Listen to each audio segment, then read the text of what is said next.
Ето се сега добро. Добро, почитувани дечиња, ученици, ви посакуваме добар ден и да се чувствувате добро на денешниот настан. На иницијатива на издавачката куќа Прозарт, на директорот Дејан Трајковски, меѓутоа исто така и на авторот Денис Јанкуловски, другарко космонаутко, решивме денеска да направиме друго настанче, а во нашата библиотека, односно, бидејќи сакате сите да дојдете, решивме да го правиме тука, затоа што библиотеката е премала. Ние како библиотека се радуваме најпрво на толков број на деца, ви благодариме за присуството, меѓутоа исто така голема благодарност на учениците од Кочани кои што ќе учествуваат во денешната промоција, во денешното дружење со своји ритмички и музички точки. Благодариме во оваа прилика исто така на Дејан Јанкуловски, на директорот на издавачката куќа Прозарт, исто така благодарност до вашите ментори, односно наставници, кои што возможија да дојдете денеска тука, да се дружиме, да ви даруваме, да ве прашам дали ви е убаво на сите? За почеток? Ето така. Да се чувствувате слободно, бидејќи Денис има долгогодишно искуство во вакви и слични активности со деца, очекувам дека другарувањето ќе биде мощно и интересно. А сега за почеток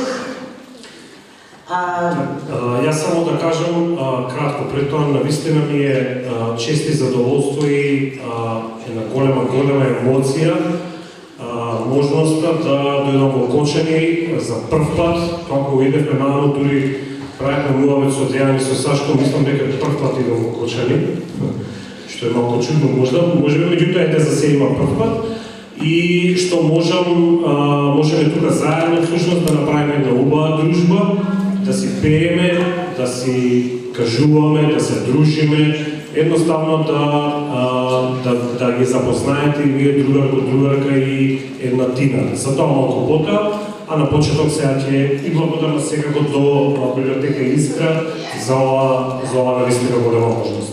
Секако ви благодариме, се надеваме дека прв пат дојдовте, меѓутоа нема да биде последен. Тоа сигурно. Сакаме да продолжиме со соработката, а сега за почеток јас заеднички се договоривме, предложивме малку да се разиграме со музика. Ќе имаат настав учениците од трето одделение од училиштето Малина Попиванова со ритмичко забавна точка. Па повелите ученици да дојдете на сцена.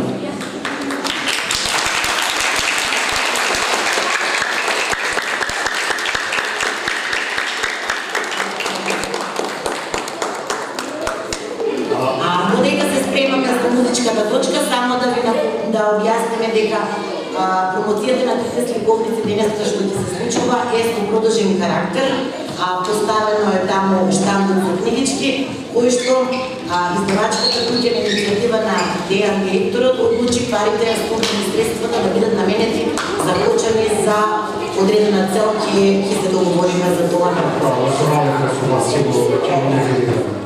Така да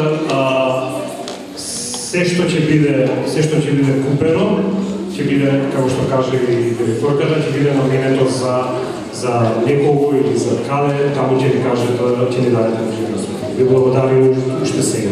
Од мене толку да се задоволите сите најискрено.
нешто околу тоа зашто дојдовме ние од Скопје со голема радост и навистина супер почнавме, верувам дека уште хубаво и ќе завршиме. Јас сум Денис,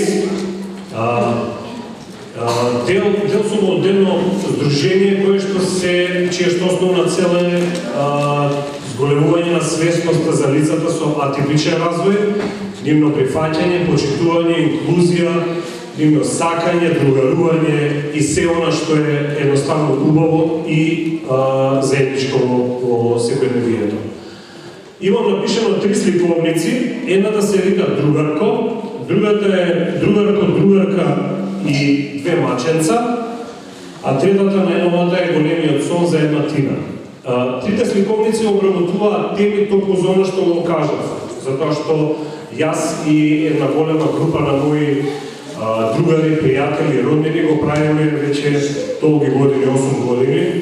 За жал, засега само во Скопје, но оно што сакаме да го направиме, тие дружби, тие настани, работилници без разлика, кои што се инклузивни, секоја буквално, сакаме да прошетаме и низ цела Македонија, затоа што секое дете во секое населено место заслужува да биде вклучено, заслужува да едноставно да игра, да се почувствува дека е едноставно дел од секојдневието. Другарко е момче со аутизам, другарка е исто девојче со аутизам, додека во третата сликовница Големиот сон се работи за една Тина, која што има за жал има попреченост со нозете, не може да оди, односно е во количка, меѓутоа тоа не ја спречува да сонува. Како што секој од нас сонуваме некогаш нешто да направиме, да бидеме, да пееме, да играме, да глумиме, сето тоа да го направиме. Меѓутоа, за жал, претпоставувам дека тука особено повозрастните, независно дали се работи за асистенти, дали за родители, односно семејствата кои што се најдиректно вклучени, верувам дека тие најдобро го чувствуваат,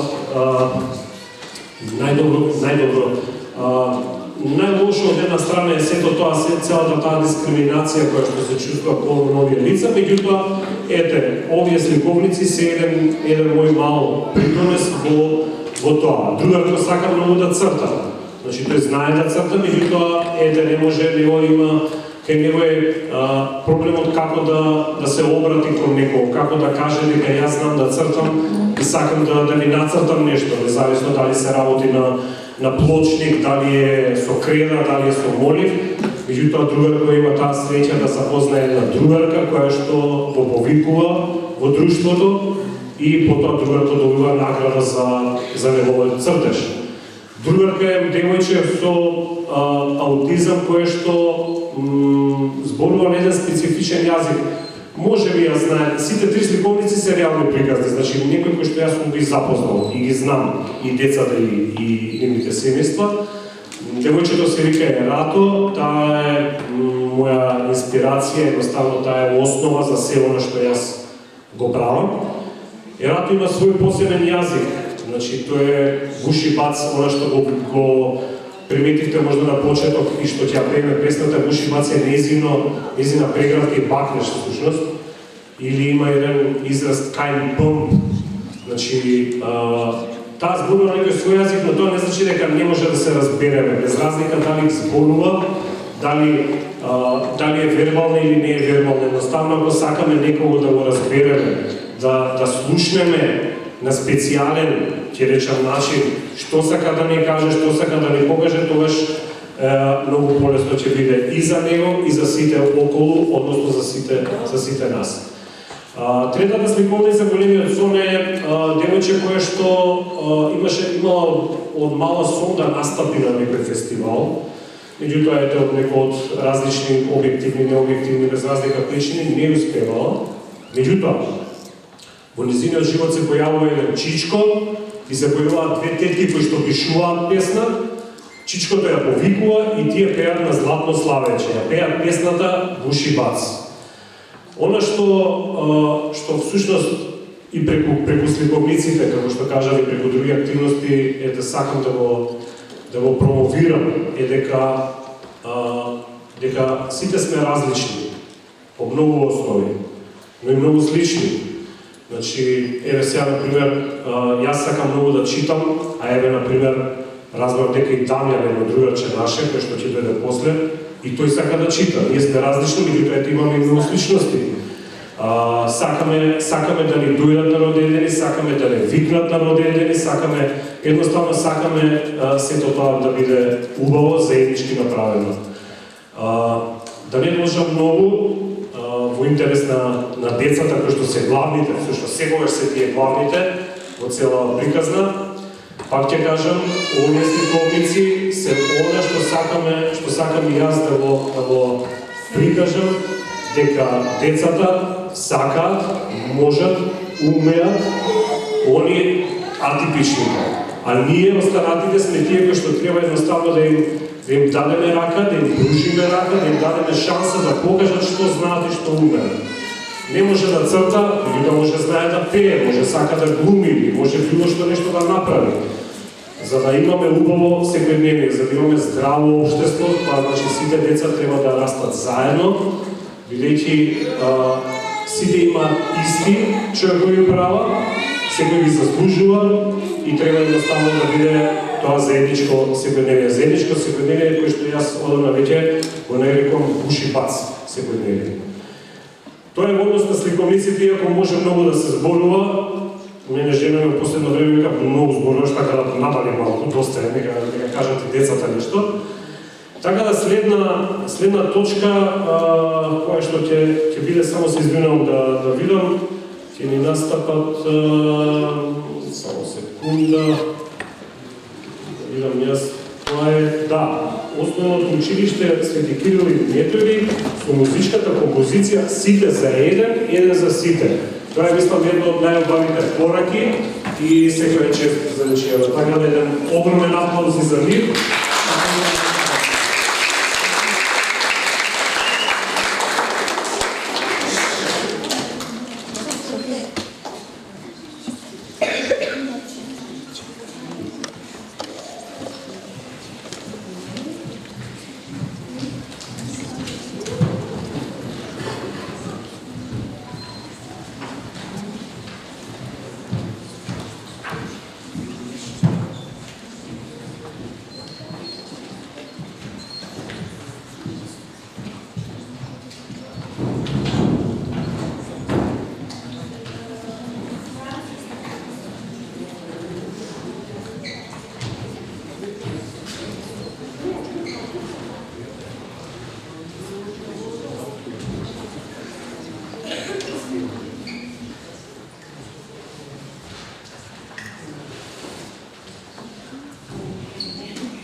Сега ми кажа тука дека имал еден голем другар кој што сакал да чита.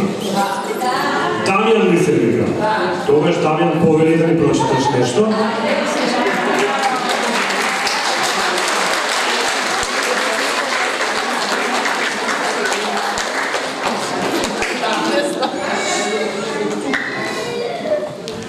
Здраво, моето име всушност може да ме викате Дугарко. Малко чудно име нели, но оттега ќе почитате што имам да ви разкажам. Тоа ще видите зашто тоа мојот бекар, а верувам дека и вие потоа ќе сакате да ви викат Дугарко. Имам 10 години и имам аутизам. Сакам да ви обяснам толку не знаете, зашто мене ми е потешко да комуницирам. Зашто не сакам и не можам да бидам онаму каде што имам метеж и бучава. Зашто сето тоа ова ми печи и прави да се чувствувам непријатно. Но аутизмот не значи дека се светено не сакам и не можам. Иако не зборувам, верувајте дека во себе си јас многу кажувам. Тоа не значи дека не ви слушам внимателно. Иако не ви гледам, тоа дека ви зборувате. Тоа не значи дека сум одсуден, тука сум. Сакам да сум со вас, сакам да играм, да се дружам. Можам многу работи, еве на пример знам убаво да цртам. Обично си седам на прозорецот и гледам гон игралиштето полно со деца, сакам да сум таму, но тешко ми е. Знам дека децата не е толку гласни намено, но мене пречи тоа, затоа ги избегнувам сите такви места.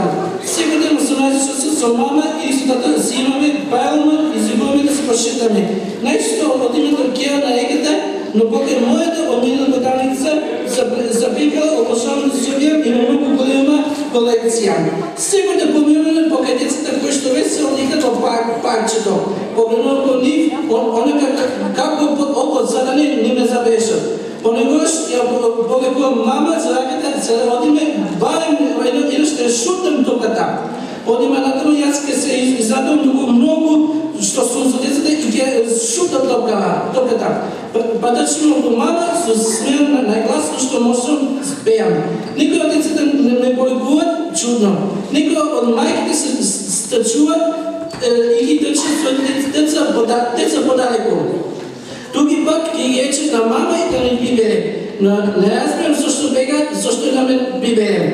Само тоа што се радувам. По нели е лошото, нели ова да се радусен и секем. Чудно, мама ме села за рака и тогаш си одиме. И тоа многу ме натажува.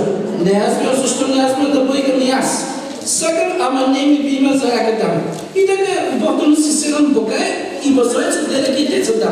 Со очи полни со соси, со телефон во раце, си пуштам песни. Понекогаш си цртам, тато се го седам и купува попчиња, и му вели сине и само цртај и го тебе на крај и на светот тебе ќе одам да си купам блок за цртање. А во училиштето учителката ги дојдеше во мојата група и со насмеха ми велеше: "Тугако ти прекасно црташ, ти имаш талент, подошли да црташ." Еден ден некој ќе го препознае сето тоа и го бидеш светски познат сликар и нешто што тука што е поврзано со твојот талент. Да некој рече убавото да си црта децата, да си слушам музика и се сложувам. Мене музиката ми е се, но още по-убаво ми е кога сум друштво. Затоа гласно во себе ги заболвам за другите, да разберат дека навистина ми е тешко. Да биствено бев, да се одабрам, неколку да прашам. Може ли играм со вас? Многу, поедноставно би било ако ви ми повикате. Но еден ден се промени. Убаво се секам дека беше вторник. Исто како и секој ден. Во 18 часа поминуваме од децата, но погледам кон нив. Потоа не видам таа убава шајна фудбалска топка и како не имам печаток дека ме чекаше токму мене. Јас да шутам ништо и како и дупат, така и онака шобота нема да биде исполнет таму. Тоа дека и гледам накај игришта, одеднаш едно девојче се стрчи во мене, малку се сплаши и се скри за мама. Таа састана и се насмена, се извини доколку ми исплашила. Ме погледна по косата и си одиде. Во тој момент посакав веднаш да стрчам во другите деца, но од искуството во вековните денови знаем дека ќе биде џабе. Тргнаме да се одиме. Изненадување девојчето им додете рака, гледам. Не ја земам веднаш, а сакам многу сакав. Таа се обидуваше да ми стави рака цело време насмеана. Се ме даде да цедаме нешто на плочникот. Во тој момент сакам да ја беганам. Не одговори сакам нешто да ја кажам. Затоа овде не си изброви во главата и му случи како на главата песна што ја пушта на телефонот. Сакам да дојдам и да цртам. Јас стегнам силно раката на мама и тоа веќе знаеше што да читам. Мамичка, ајде се одиме во Летниковицот. Кај што одиме секој ден, половина е таму. Ама мама, овде има деца. Ама и некој што сака да биде со мене, таму сум сам. Знаеш што знае таму да одиме.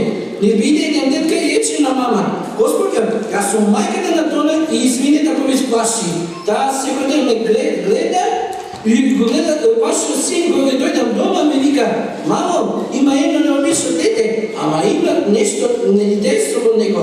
Кога го гледам, како да гледам Сара, ти дигнам каде што живееме порано. Исти се поречени, ако знам дека се души, кога дете не сега, подига му бидам и го повернам да се душиме. Јас слушам дека мама на сосни очи и малку насмејана. Секој ден се најче час, да дојдеш ти секој ден и да ме научиш на цитаме вака убава како тебе, да? Супер идеја, јас тоа не сакам те доаѓам. Секој ден 18 часот со мама од мене да кажеш тоа. Таа седеше на клупата и со мајка на тоа додека не цитаме. А потоа неколку дена се ноши во други тетки и чичковци, на кој што му кажуваше на мене, понегош ќе слуша како некој од големите речеше: извините што така не реагираме, ама не знаеме ништо. Сега никого што појасно и баш не било што ме запознаме. А јас, некој учител ми покажа на моите ученици тука чине како да цедат. Една седам во април додека ја цедат убиковата коцка, тоа ми рече: тогава во недела има многу убава забавна школка. Има игри и песни на деца, сакам да одиме заедно. Ама дамо сигурно има надмедеш. Ќе ми биде гласно, ќе ми биде тесно и ќе ми се чувствувам како да сум битстат. Тешко ми тоа, сакам, ама не можам. Не се виши, иако има многу луѓе, ти внимават секој ден да се чувствуваат убаво. Не пушта гласна музика, плюс и тој голем и широк простор. Нема да биде десно. Многу сакам некојаш не бил. Ама не знам, не сум сигурен што ако не стане, не бирано секако. Ама не би биде убаво. Веднаш ќе решиме тоа. Ке си одиме, тamo никој не видиска. Што си така и видиш да викам да одиме. Тоа петок поплане. Јас тоа сум плакал на цедешите. Свони телефон вика: цртам, мама, спомам, гледам поред по неја и го гледам насмејана, а во исто време насосена. Ото го затвори телефонот, била разбудена со широка насмева и ми вели: мама, ви се јави еден чичко и заикањето на школка во бојата му за да се што посакаш. Ама само ако сакаш, тогаш не можеш. Дај сакам, мало, а не знаеш. Сакам да се дам сегаш и секате. Ама моите другачки се сите деца луѓинаците на убавите работи. Сакам, многу сакам, кажи дам. И уште денес да ги купиш сите креди во боја и зградот завршили лице там. Многу! Наместо да кажам да, и гледам да ја гледам толку силно, што мислам дека сте изненади и срамоти. Сакам уште веднаш да се пофалам на Дона, иако како бајстам зацмани на маката и точката да отвори мама и да го внесе од дъча кон мене. Ме гушне, ама многу силно знае дека не сакам така и ми рече. Тука ко мој, може да бидам поможечка да цедачка? Заедно да го напробајме со цедаши целиот посто таму. Дона, сигурно може. Ти си ми недругата. Јуби, неделата за мене беше ново доживување. Со тепение чекам да дојде 11 часот. Тој мислам дека во Господа не заспам верховната вечер. Кога одаме по пакот, јас уште бев некако стегнат. Повторно и ми надоѓа тие мисли. Што ако е верховно, прекрасно. Што ако ми се оди дома, што ако ова, што ако ова, тие мисли тие прашања беа подеснувани од тоа што не бев сам да му беа и маме и тато, бата и секако мојата нова другарка Дона, тие ми беа подешка дека ќе ми се помина убаво. Кога стигнаме во пакот, имаше една многу интересна ситуација, неколку возрастни луѓе тука што ќе ми се познаат. Но само толку на другите што заедно ќе си го правиме, но денот убав. Многу убаво. Случеше тоа. Како да сум некоја цвеста, а јас само дојдов да си цедам. Кога што дека може да цедам, дека се мисли, че што дека има одвојле, расшири сите блокови за цедење во светот само за мене. Тоа имам дој просто со дојде цедаме, а цедаме многу деца дојде и не гледат. Некој ќе взема гледа и ќе цеда заедно со нас. Тој ни беше интересен, кога ни баше дали може да взема гледа, дали може да цедат и дијам. Да, земете се слободни цедате. Па сите сме деца, сите сакам да цедаме, а јас ептен се радувам, а всушност само со кример со главата доаѓам, некој од едноставно сака да ме пушта, ама тука тоа доне со што дева да биде полека и не многу силно. Кога беше како се викам, тај беше дека го имам најбалото име тука дека им сите деца беше да се викат како мене. И сите деца ги вечеа. Па јас се викам Дугако, и јас сите викам Дугако. Чекате сега, како може да имате исти имена како мене? Па може дека зашто да се искам тоа тука и како ние сите сакаме да биме такви, какви да биме тука и да сигаме заедно. А дома и беше, само Дугако, може да го викате и Бегако и Насмеанко. Дугако, имате ли да Дугако им слави, одете да видиме таму сите Дугаковци. Ајде дојди, мамо ги може да одиме и ги однесеме за водок. Најбав блок за цедење. Најбавите плочки, најбавите цветки за децата и бој во бојите на миношитото. И ако сака да ми ги покажам како да нацета најбавата пепелутка, она на шејната. Може, мамо, може. Може да мамо, ајде да може. Секој дека не може да одиш. Секој дека ги купиме се што сакаш. Тој ден играните на школка заврши во планините часови. Но подошо можам да кажам дека всушност за мене играните започна тогаш. Бев на оден ден дојде многу Дугаковци. И на мојот оден ден надболиме од училиштето си со креда и вакицата ми на плочките. Никој учителите не се збудеше за таквото душиње. Тој често знае и не се бидуша и децата. Еден ден на час дојде директор и психологот. Помисли дека ги искаат што го цедаме во училиштето, а тие насмејани пофале и кажа дека нашиот дом добил награда за најбавот цеден училиштен двор. Зашто јас кога сум бил незаслужен, а Дугако бевме сите деца. Учителката пакати мојот цедеши и на неколку конкурси доби многу награди. Но мене ми дава тие награди за тоа веќе да доби најбавата, најнаведната, најзначајната награда мојата Дугака Дона, со чија помош на школа излева од својата школка. Се е многу полесно кога има богатство и кога сте биликали дугаковци. Да има и другачиња. Ова е мојата приказка. Се радирам дека ми се допадна. Секој од вас е неразличен. На некој начин некој се погласни, некој се потевки, некој се одекува со сосема нешто друго нешто. Но сите сме исти, сите сме деца, сите треба да се прифаќаме и пошкиламе токму такви како што сме. Заеднички да играме, да се вдрушиме и да пееме, да славиме одадени, да растеме заедно. Секој посакам да си има другако, но вие да бидете некому најголемиот другако. Кој стае, може би еден ден ќе се запознаеме најбалото место за играње, а тоа е школка. Простените случки, пуш и бац од другако.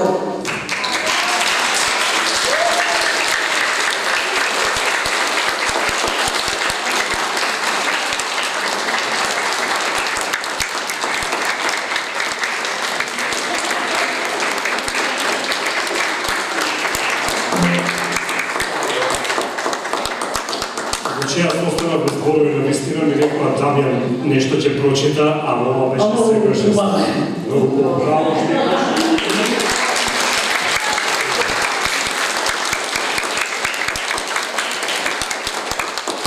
И мислам дека Дамјан ја заслужува друга да ја добие.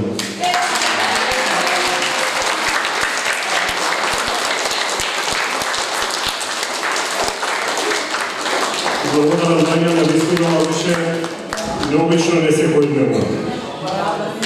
Сега, имам уште едно читање, затоа што нели кога некој сака да прочита нешто, ние никогаш не одбиваме. Има една наша другарка овде, Ели. Таа ќе ни прочита, па да слушаме и ние.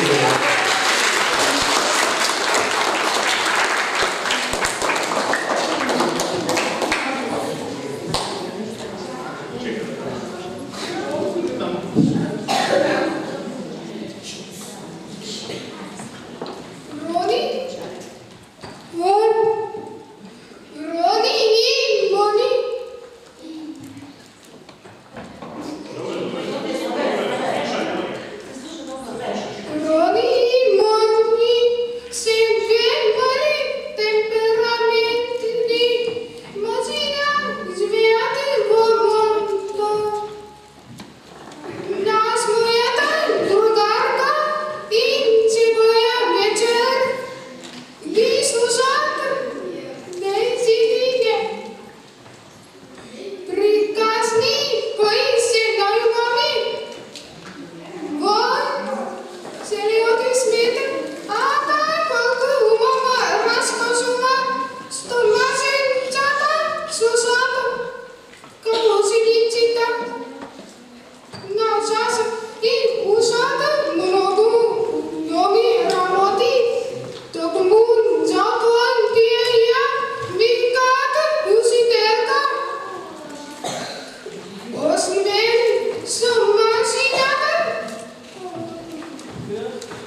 автомобил вози ракета. Учителката ако роди патуваме. Како што патуваме секој вечер со фантазмомилото, а другарко ке вози чего продолжим.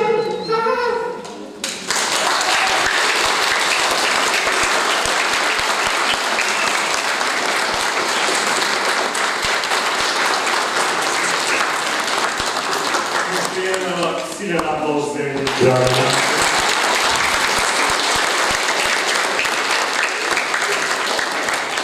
Много добър презент.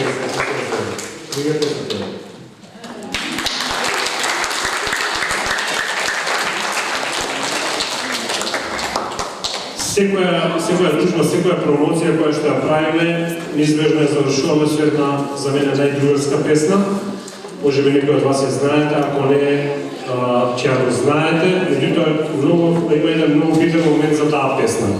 Треба сите да дојдат на сцена, значи сите што настапија, сите што не настапија и секој кој сака да дојде на сцена, затоа што ќе ја пееме сега Гуши Баца. Значи сите дојдете горе и ќе пееме за крај. Сите, секој може да дојде, значи оди буквално сите и големи